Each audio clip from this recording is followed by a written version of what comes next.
hooygii ciyaaraha xilli walbo iyo daqiiqad walbo ka daawatiin. Welcome marka koowaad iyo marka labaadbo.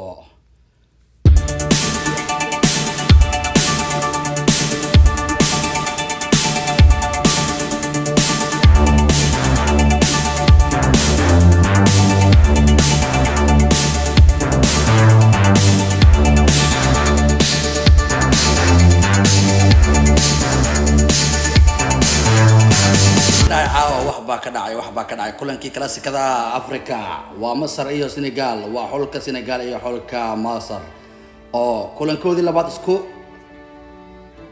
iska hor yimid garoonka Senegal ciyaartii lagu qabanayay oo loo soo bixitaanka koobka adduunka aheyd, balse yaa soo bixi doono cidda soo bixi doonta yaa waaye waa Masar iyo Senegal caawa iyo ciyaarta waa markay bilaabato leeskuma daaheen daqiiqada shanaadbo Senegal ayaa iska keentay gooshii bareejada maadaama loogu soo bashay ciyaartii hore oo dalka Masar looga soo adkaaday hal iyo eber ay dhahday. Denkeyga ayaa soo magaa haddaad tihiin reer Masarow nimadaayo walle koobka adduunka leegama xiga camal oo Afrika anaa matalaayo anaa xaq u leh aniga awoodda sheegi karo adiga Masaray guri jooga ku fiicantahay gurigaada ii joog ayaa lagu dhahay dalka Masar ayaa kaalinta koowaad ciyaarta markay bilaabato wadan dal weerartamay iyo dal difaactamay ciyaarta u dhaxaysay waa Senegal oo weerar wado iyo Masar oo difaac ku jirto ay gabahanbo ciyaarta kaalinta koowaad kusoo laatay hal iyo eber waxa ku guul sareeyay Senegal markuu u dhashay hadigeeda Paulo Dia daqiiqada afaraadbo isku madaahinbo ciyaartii hore tala socono Masar ayaa goosha kormartay waxay kusoo laatay eber ciyaartii lagu soo qabanayay garoonka Qaahira hadda laakiin ciyaartii lagu qabanayay garoonka Senegal ayaa dhahday no anu waxaas ma yeelo ay barajada ku keentay hal iyo hal ay taagantay sheekada kaalinta koowaad waa kuwana ujeeda Masar iyo Senegal waa xulka Masar iyo Senegal possessionka waxa watay Senegal 63 37 total shoot waxay kala ahayd 8 iyo hal shoot on goal 3 iyo eber Masar shaqa kuma walhayn wax shoot oo goal ee kororka waxay kala ahaayeen 3 iyo hal offset eber ahayn fauladkana waxay kala ahaayeen 12 iyo 10 oo Senegal ayaa wax walba ku awood sareysay waa ujeedin Senegal ayaa meel kasta oo awood ku wadatay ciyaartu waxay socotaba waa la ismar waay wixii inta la isku jiido xulka Senegal iyo xulka Masar ayaa ciyaar macaan soo bandhigay labadoodaba laakiinse Masar kaanta labaad wax yar isbedeshay markii uu soo galay hadigeeda Zidane iyo oo tababara Kerosh xoogay bedel uu sameeyay oo waxyaalo bedelay ayaa Masar xoogay dhaqaaq laga dareemay oo xalka Senegal ku sii adkaaday ayaa extra time ka ciyaarta u gudubtay markay ku laatay gibi ahaanbo hal iyo eberka oo baraje hal iyo hal waa Masar soo badasay gurigeeda hal iyo eber Senegalna inta ay hal iyo eber ku leedahay total shoot waxay ka tagan tahay 13 ilaa hadda Sadio Mane ayaa ku wato guusha balse waaga cidna soo ma bixino waayo baraje ayaa la taagan yahay labadan xul oo saala socono wax yar ka hor muddo laga joogada bilooyin finaalka Afrika isku qaabilay oo ciyaartoodii ku soo laatay eber kadibna rigorooyin lagu kala baxay ee ku guuleystay Sadio Mane iyo xulkiisa Senegal balse hadda yaa ku guuleysan doona ayaa la taagan yahay yaa ku guuleysan doona fursad ugu qaalisan oo dalka Qatar koobka adduunka uu qayb gali doona wadankiisa matali doona calankiisa laga garaaci doona xagga ayaa la taagan yahay nin kastaba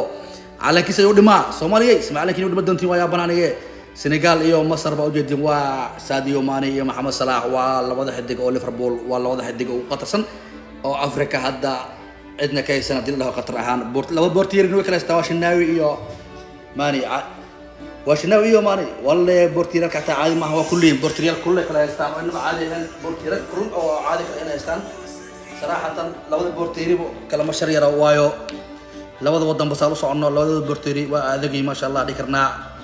جيبهم بالله كن عيارته وحكوا أو سرية السنغال أو عيار وناكسن صوبان كذا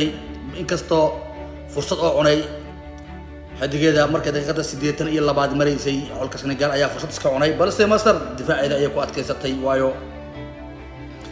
هذا النوع أنا أسدي ولا ما ياوا أنا أسدي ولا ما ياوا كوب أفريقيا ببقي قاضي كل لكن نوع وادينا أيها جرونكا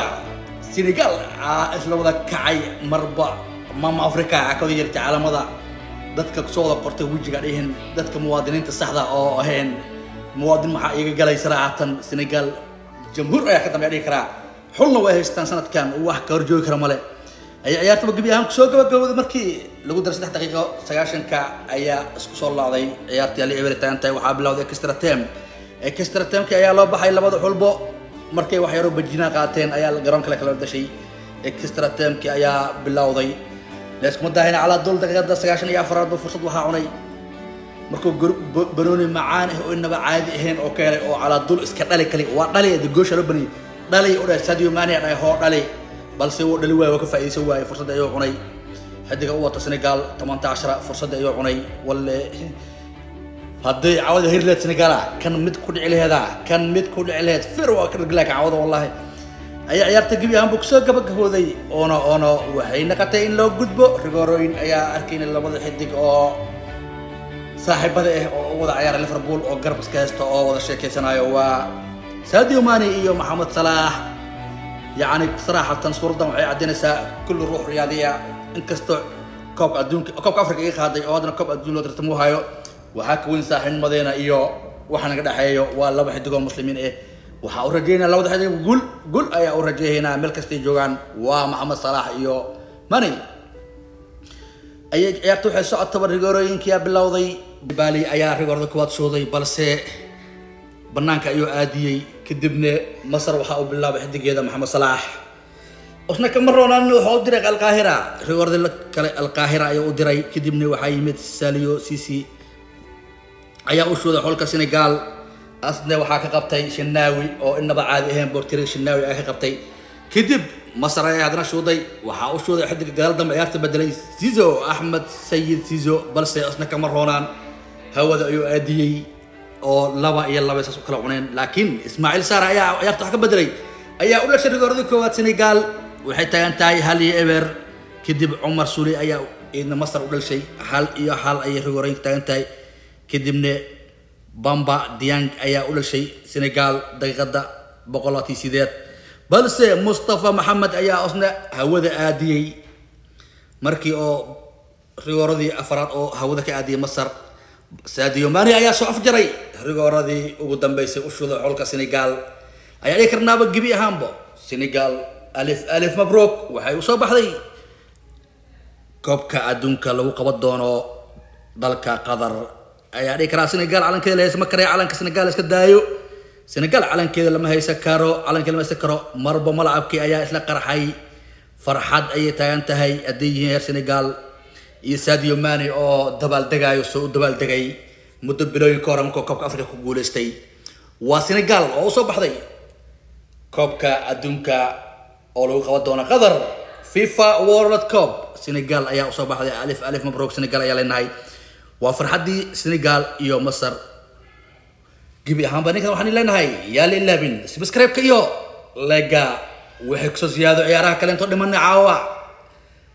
ونلسس عصيدنا هذا الله كرال نغضوا فانتاستيك ونده هايو وهويجي سبورتسكا